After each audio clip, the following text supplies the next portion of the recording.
All right, Chief. One more cast, and then we got to get out of here. I don't want to get struck by lightning. So I say, all right, one more cast, one more cast.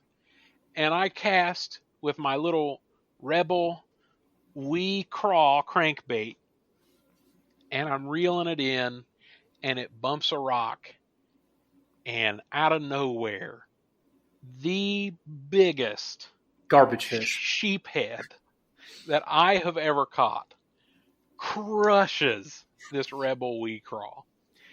And even even had I had line strong enough on this Zebco 11 reel to deal with the fish, I don't think the guts of the reel could have.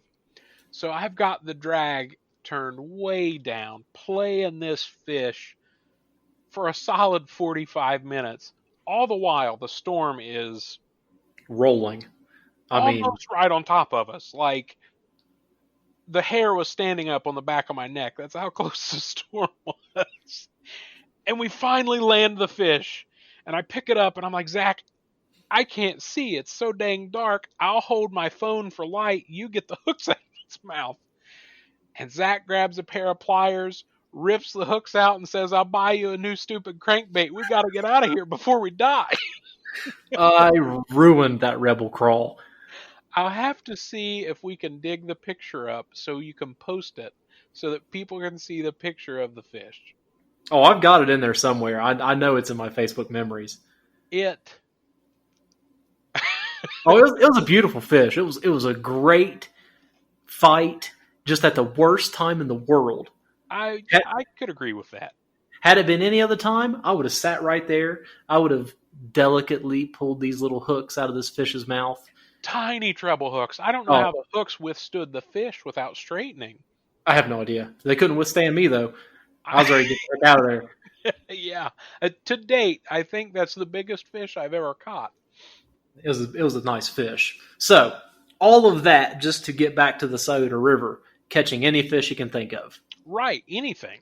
So, there's a small tributary to the Scioto River. It's called Camp Creek.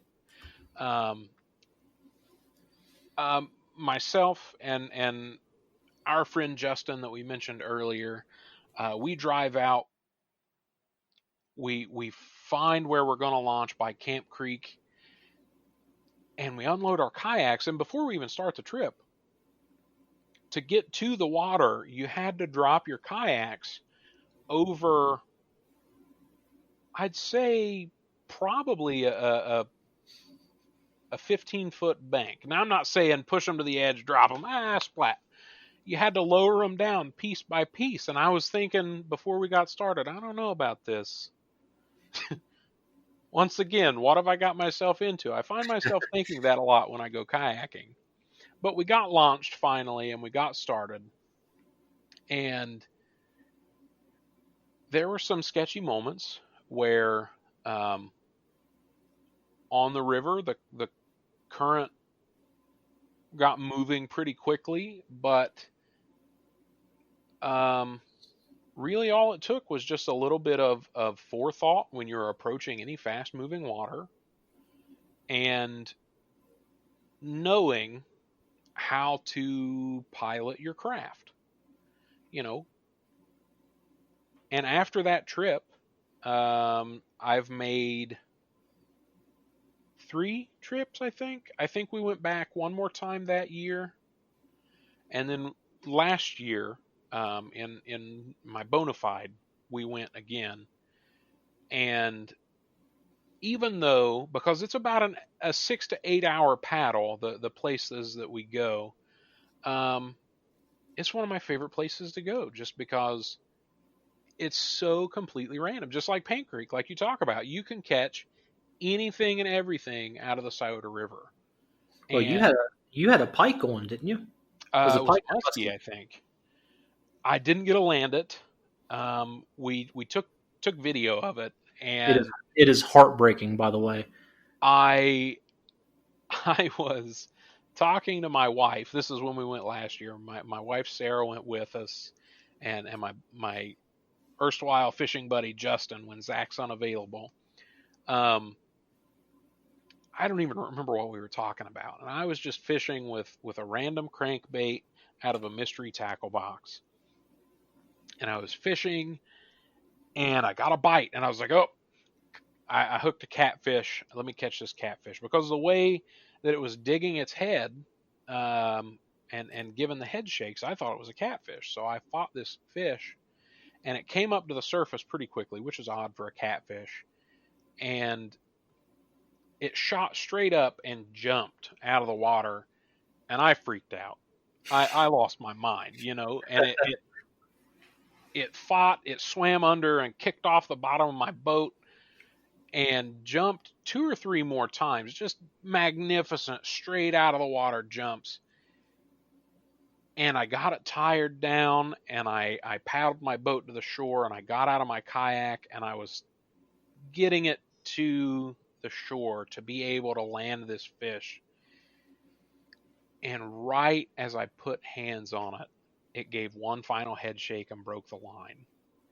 And I was able to follow it out in the water and hold on to its dorsal fin as it gave one final kick off and slipped away. And it was heartbreaking to miss a fish like that. Here in Ohio, muskie are a pretty big deal because they're pretty rare. And it was a gorgeous fish.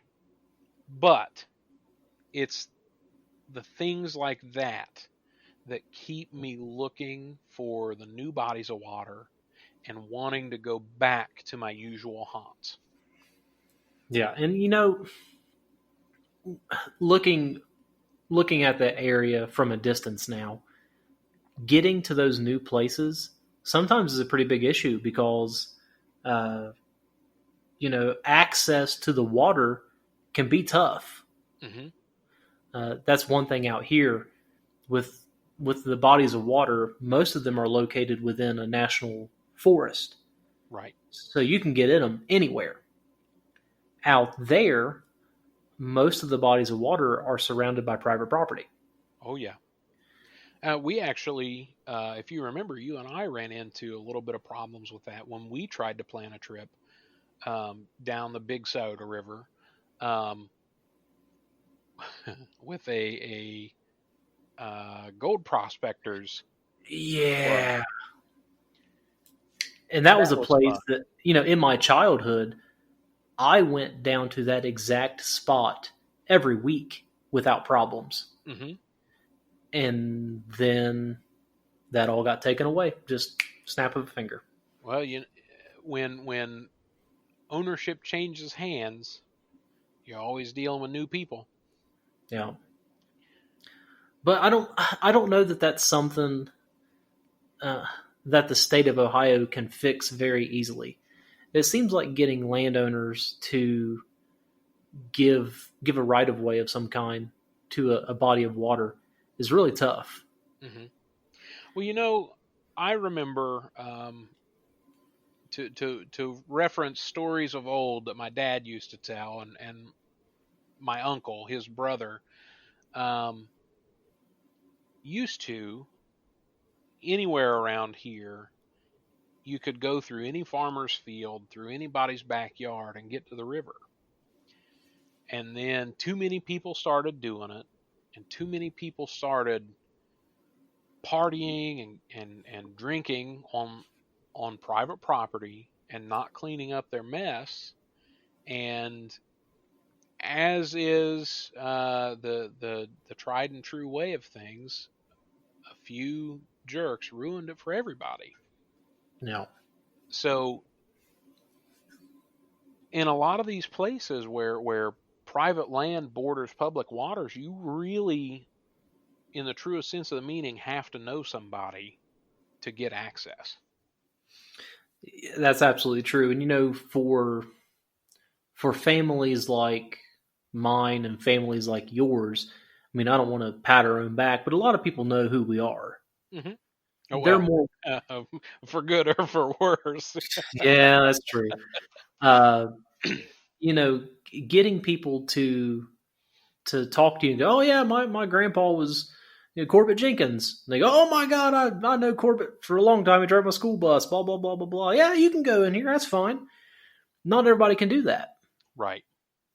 And while I understand, just like you said, people don't want their property destroyed.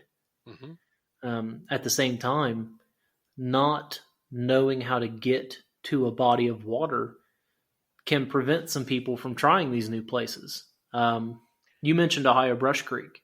Mm-hmm. I have no idea where the put-in places are for Ohio Brush Creek. How many are there? Do you know? I don't know right off the top of my head. I do know of two that are about 45 minutes to an hour drive. One is at the intersection of 348 and 125. There's a nice one there. Actually, I take that back. I know of three. Um, right above that intersection, on the Ohio Brush Creek, there's a public access point on 348. There's a road that turns off of 348, and I don't remember the name of the road, but I know it's right there and it's well marked. And they've got nice concrete steps bordered by treated lumber that you can walk straight down to the water in.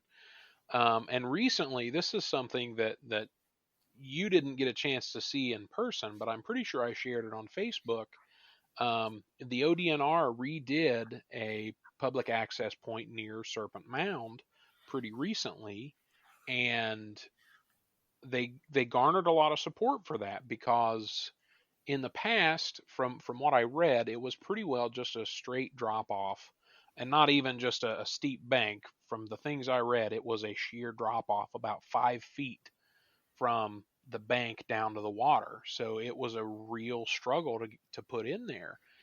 And what the ODNR did is they took some heavy equipment in and they cut that bank out and they sloped it all down to the water, and then they filled or packed gravel in so that it wouldn't wash out, and it's a nice gentle slope that allows much more ease of access and makes it a lot easier to get in. So I do know of a few on Ohio Brush Creek. I've just never had a chance to use them. Hopefully ODNR keeps that up, because that's the other big difference between here and back in Ohio. The Colorado Parks and Wildlife, they do a fantastic job of maintaining access areas. Mm-hmm. You can pull up along any stream, and there are numerous gigantic gravel pull-offs with easy access down to the river. It's just great. It's really nice. I think I think a lot of that just has to do with a difference in mindset. In Colorado, I've always heard that Colorado is well known for its outdoors. Um, Unfortunately, here in Ohio, if if you look online, anything that's said about Ohio is why don't people leave? Unfortunately, you know what I mean? And it's very unfortunate. There's a ton that Ohio has to offer outdoors. Absolutely, Uh, and that's one of the things that I'm going to be working on with doing the podcast, is highlighting some of the things people can do there to get outdoors. mhm. Um, but we discovered a place a year before I left, the Hanging Rock Recreation Area. Oh yeah.